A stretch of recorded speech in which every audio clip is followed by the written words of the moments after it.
Morrowind is my favorite game.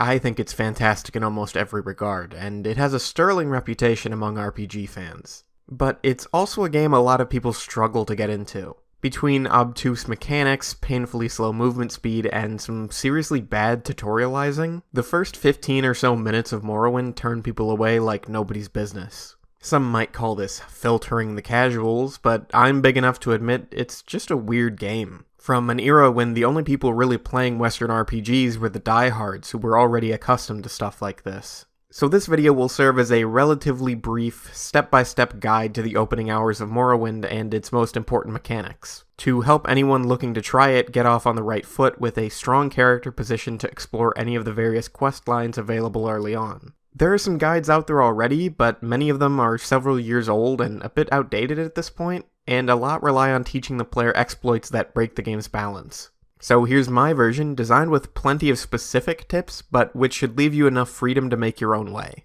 Before we start, I should say I'm playing on a modded version of the game called Open Morrowind. It's an engine rebuild which makes the game run significantly better and fixes a few issues. I'm a huge purist with my games, I very rarely mod anything, but this one is a necessity for playing Morrowind in the modern day. Don't play Morrowind without it, especially since certain things I'll be saying in this guide will hinge on small changes made by Open Morrowind that I won't be mentioning. Link will be in the description. Without further ado, we'll start character creation. Far and away the most powerful and enjoyable build in Morrowind is magic. That's not to say other builds aren't viable, Morrowind is not a terribly difficult game, just that they end up leaning on magic either way in the form of potions and enchanted gear. Building straight magic will cut out that middleman and allow you direct access to the strongest tools available. Every race in Morrowind starts with bonuses to different attributes and skills. For that reason, the best starting classes for a mage are Breton, Altmer, and Dunmer. Breton and Altmer are pure magic, while Dunmer are a bit more all-round but still capable with magic. The other races lean more into physical, stealth, charisma, things like that. For this guide's purposes, we'll be picking Breton due to Bretons getting an innate 50% magic resistance. That's extremely useful on its own, but it serves a specific purpose we'll be getting to later. Next, we'll be creating a custom class, setting our specialization to magic, obviously. Our two core attributes will be intelligence and willpower, which will affect every form of magic other than illusion, which is under personality. Thankfully, illusion is one of our least valued magical skills, so it's not too bad. Before we get into our major and minor skills, I should explain exactly what all these stats actually mean. Each attribute, like intelligence and willpower, grants your character certain stats and empowers certain skills. Intelligence, for example, increases your maximum mana pool for casting spells, among other things. Each time you level up, you can choose 3 different attributes to increase, thereby increasing the stats associated with those attributes. And the bonuses you can get while leveling are based on your skill levels. If you increase your destruction skill, then the next time you level up, that increase in skill will contribute a bonus to how much you can increase your willpower, since willpower governs destruction. So basically, a character that focuses on 2 to 3 different attributes by increasing skills governed by those attributes will get more total stats out of each level than a character spreading themselves too thin. Leveling an attribute with no skill increases associated will only result in an increase of 1 point. But you can get up to 5 points in a single attribute on level up, so you want to be leveling the attributes associated with the skills you're increasing most. Skills are increased through use, like casting destruction spells on enemies, so the way you choose to play has a direct effect on how your stats increase. This is part of why we're focusing on magic. The other reason is that you can only pick a total of 10 skills to specialize in, 5 major and 5 minor. So spreading yourself too thin is doubly bad, since even the most well-rounded character can't be good at everything. Major skills receive high bonuses, while minor skills receive lesser but still noteworthy bonuses. 10 increases across your major and minor skills makes for a level up, though your untagged skills leveling will also contribute to your attribute bonuses on leveling. Since we were Breton, we already have pretty good bonuses to all the schools of magic, so our major and minor skills will be doubling down on that advantage. Which is why you might not expect that our first 2 major skills will be weapon and armor skills. I won't dictate to you exactly what types, because each has its advantage, so take what you like. Light armor is great because our low strength means we have low carry weight, but light armor has low enchantment values, and the only weapon type it shares an attribute with is bows. Heavy armor has higher enchantment values, and both it and spears are governed by endurance, but you'll have to pack light while traveling. Unarmored presents the lowest potential armor value, but clothing has much higher enchantment values than armor on average, and it shares its speed governance with Shortblade, probably the best weapon type for a mage character. I usually go light armor and long blade, despite the attribute mismatch, because good light armor is really easy to get, and good long blades are pretty common. Just please never take medium armor, it's really bad. Our remaining major skills will be alchemy, enchantment, and alteration. Alchemy is extremely strong in Morrowind, and really good for keeping stocked on your core potions, as well as making money. Higher alchemy skill increases the likeliness of successfully crafting potions, as well as the strength of those potions, and stronger potions sell for more, so it's a really self-sufficient skill. Pretty much any build should have alchemy as at least a minor skill. Enchantment is what it sounds like. You can enchant items with magical traits. Not only can this help us double down on our magical abilities, but also shore up our weaknesses. We can use it to fortify our strength or endurance, for example. Enchantment is also difficult to level up, so it's good to get as many points in it early as we can. Alteration covers a whole bunch of spells, but we're taking it for two in specific, Open and Levitate. Open spells are used to unlock doors and chests, important since we're not taking the security skill used for lockpicking. Levitate is temporary flight. Lots and lots of valuable stuff is hidden in places you can only reach via levitation, and the main quest actually requires you to be able to levitate at certain points. Our minor skills will be the remaining schools of magic. They're all important, but easy enough to train that we don't need to dedicate major skill slots to them. Lastly, we'll be picking a birth sign. Most of them are decent, but we'll narrow it down to Mage, Lady, and Atronach. Mage is the simplest and has the most straightforward benefit for a mage character, increasing your mana pool by 50%. Lady will beef up your endurance so you're not too squishy, as well as your personality so you're not too smelly. Atronach is the riskiest given that it has amazing benefits, but also a severe downside in the form of sacrificing your ability to regen mana while resting. This necessitates always having potions on hand. Personally, I'd go either Mage or Lady on a first playthrough, but I can't stop you if you want to get nuts. Finish up your character and head into the next room. Be careful to close the door behind you because we're going to be stealing everything that's not nailed down in here. Head outside and look inside the barrel where you'll find an enchanted ring. Go through the next door and talk to the NPC and you'll get your first taste of Morrowind's unique dialogue system. Rather than traditional dialogue trees, Morrowind's dialogue system is best described as fantasy Wikipedia. Interacting with a character will prompt them to speak, and select words and phrases in their speech will be highlighted. Click on that highlighted word or phrase and your character will inquire about it without any written dialogue. A catalog of all available things to ask about will be on the right, including things a character may not have spoken about themselves, but which your character knows about and might want to bring up. Anyway, the NPC here will give you orders to report to someone named Caius Kosades in Balmora and send you on your way. Once you're at the door, you'll see a funny little Bosmer named Fargoth who's recently lost his enchanted ring. This is, of course, the same ring you found in that barrel. You can feign ignorance if you want to keep the ring, but honestly the healing is pretty bad. It gets outclassed really quickly. In exchange for the ring, he'll get you a discount at the trade house here in Sedanin, where we'll be buying some equipment. Much more valuable than a weak healing ring.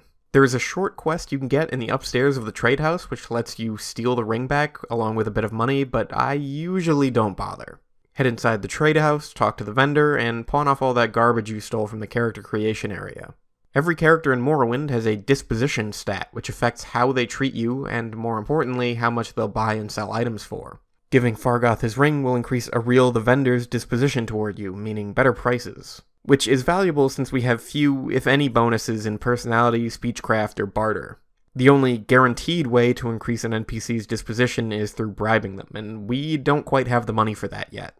Depending on what you took for skills, you may want to buy some armor, spells, and a weapon. Anyway, your directions will tell you to take the road on the right out of Sedanin, but we're going to be making a quick detour in the opposite direction, for two reasons. First, head down this road and pick a few of the local mushrooms.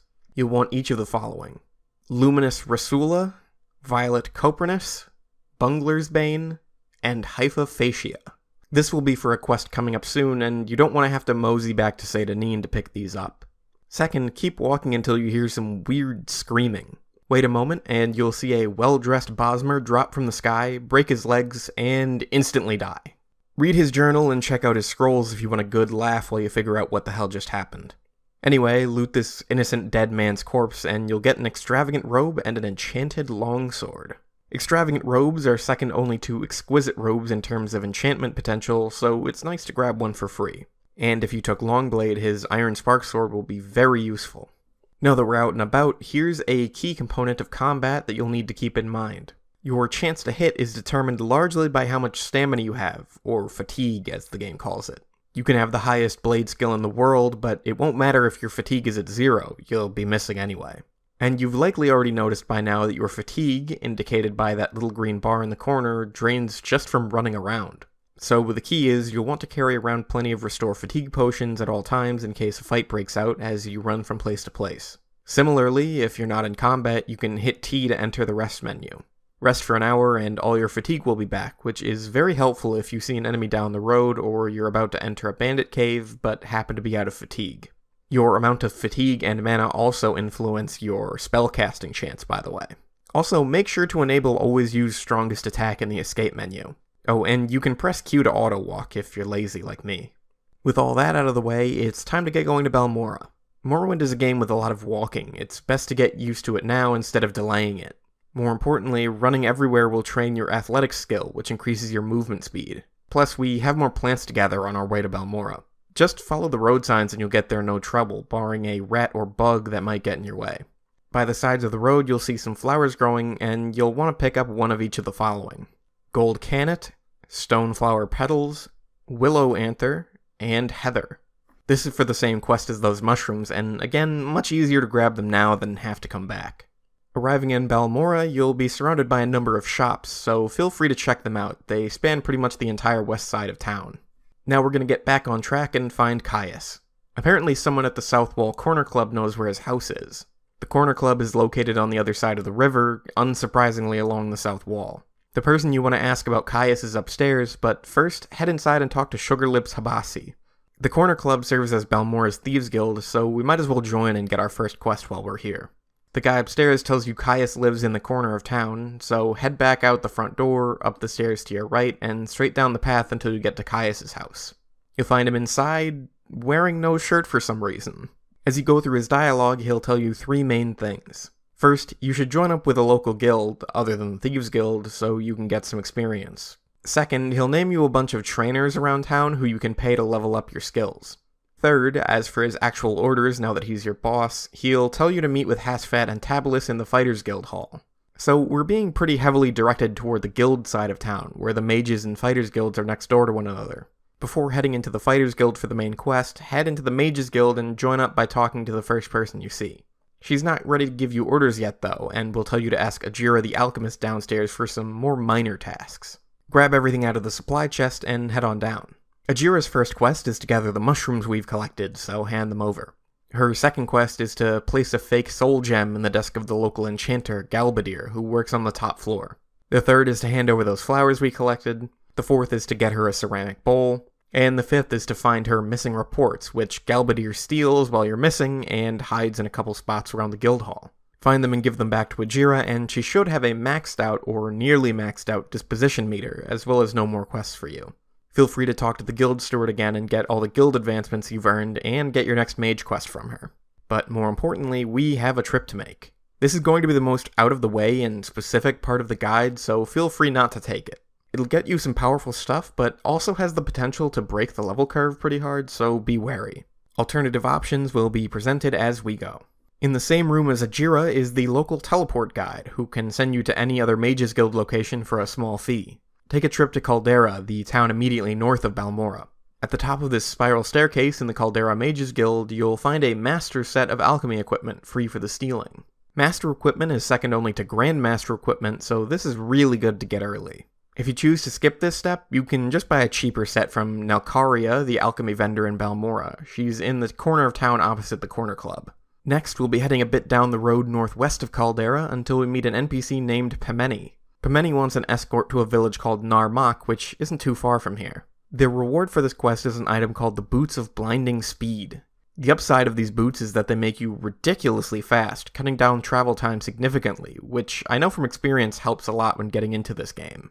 The downside is they turn your screen black. Unless, of course, you're a Breton with 50% innate magic resistance to lessen the blinding effect to a simple dim. It'll still screw with your chance to hit, so take them off in combat, but otherwise it's a massive reward if you're correctly built for it. You don't even actually have to escort Pemeni to get them. You can always just kill her. She's not tough. If you ever want to kill an NPC without breaking the law, spam taunt on them until they eventually attack you. Low speechcraft means it might take a while, but it'll happen eventually. And again, feel free to skip this step if you feel the speed boost is too much. You can always pick a race other than Breton if you don't want to be tempted into taking this option, and you can enchant something with magic resistance later on in the game if you want that option back. Anyway, with your new boots and sick alchemy set, sprint your way back to Balmora, or take the guild teleport if you're lame. Since Ajira's disposition is maxed out, you can buy and sell from her for super good prices. Now you can train your alchemy skill by quite a bit, stock up on potions, and sell your extras for cash. This is huge because now it means we can afford the spells we need to buy from our guildmates, namely Levitate, Ondusi's Open Door, and Soul Trap. Levitate and Open I've already explained, but Soul Trap is necessary for binding souls to soul gems, which we need for enchanting items. In addition, speak to the Altmer Mage to craft some spells. Ondusi's Open Door is set to unlock locks of 50 difficulty or below, so we want a variant of it at 25 since that'll have a higher chance of casting for when we need a less powerful spell. If you have the cash, you should also make versions at 75 and 100 strength for later on. Make sure these spells are cast on touch, not target or self or whatever. We also want a super weak version of Levitate, again for ease of casting. Learning these spells also allows us to use them in enchanting, by the way. I've been talking a lot about enchantment, so let me explain it in more detail. Different items have different limits for how heavily they can be enchanted. Crappy iron daggers will have much less room for enchantment than Daedric longswords, for example. The stronger the enchantment, the more room it takes up. Additionally, enchanted items have a sort of mana pool that needs to recharge. The cap of that mana pool depends on how strong a soul gem was used to enchant the item, and the strength of the enchantment determines how much mana each cast costs. All this to say, more and stronger enchantments will necessitate stronger equipment and stronger souls. Leveling enchantment is also a bit complicated, and finding high-level enchantment trainers is difficult. The most obvious way to level enchantment is by enchanting items, but that costs a lot of resources. The easier, but completely nonsensical way is by using enchanted items. That is, enchanted items which grant you access to spellcasts, not constant effects or effects on hit, will increase your enchant skill each time you cast from them. If you have, say, an amulet which lets you cast Fireball, then spamming that Fireball spell will increase your enchantment skill. Very, very slowly increase it, mind you, but it'll do. The actual process of enchantment is relatively simple. Just go into your inventory, drag the filled gem you want to use onto your character, pick the option for enchanting a new item, pick the item you want to enchant, then go nuts adjusting the specifics until it's where you want it. One of my personal favorites is to enchant a weapon with the ability to paralyze enemies on hit. Very good for stun-locking things to death. Unfortunately, you can't enchant things with a constant effect unless you have an extremely valuable soul from some of the hardest enemies in the game. So for now, no permanent levitation boots, sadly. Oh, and make sure you quick save before any enchantment attempts, because you can fail at enchantment, and it will consume the soul gem if you fail. It's an old PC game, save scumming is just kinda part of the deal. Given that you're likely to level up during all this, I should explain that the actual process of leveling up only happens when you rest. That's when you actually get to pick your attribute increases. The Mages Guild thankfully has lots of beds, so it's easy to do between training sessions there. If you do end up resting a lot, you'll inevitably end up attacked in your sleep by a Dark Brotherhood assassin. The reason this happens is because it's the inciting incident for the Tribunal expansion questline, but that whole area is high level and the story takes place after the main game, so it's really just an annoyance for now. Assassins aren't very tough, even for a level 1 character, so kick his ass and take his stuff. Dark Brotherhood armor is extremely valuable and tough light armor, so you can either hawk it for money or use it for yourself. Once you fiddle around with spellcrafting and enchanting a bit, it's time to finally talk to Hasfat and Tabalus for the main quest. Head next door to the Fighters Guild, get recruited, nab all the stuff out of the supply chest, then head downstairs to talk to Hasfat. You need to ask him about something called the Sixth House, but he wants a favor first. He wants a puzzle box from the old Dwemer ruins outside of town. So head on out, murder Snowy Granius, and then head inside the ruins. You might step in thinking you're about to crawl through a whole dungeon before reaching the puzzle box. But in reality, after clearing out the few enemies in the entrance room, the room with the puzzle box is actually right up this rock ramp. This is a running theme in Morrowind. The actual key items in a dungeon will usually be placed right near the start, while the rest of the dungeon is optional for the sake of collecting more loot. I'd actually recommend skipping straight to the puzzle box for now, situated right here in this tiny corner, because giving it to Hasfat will prompt not only quest progress, but also for him to give you a key for further exploration of the ruins if you return to him after reporting to Caius. Caius himself will direct you to the Mages Guild for the next main quest, but feel free to get tempted into returning to the ruins. And that is where I'm going to end off this guide. You should now be a well-equipped and well-informed mage character with a decent set of gear and your foot in the door of several guilds and quest lines. Now I'll leave it up to you to decide where you want to go from here. And in some time from now, when I put together a proper video on Morrowind as a whole, I hope you'll all be thoroughly prepared from having experienced the game for yourselves.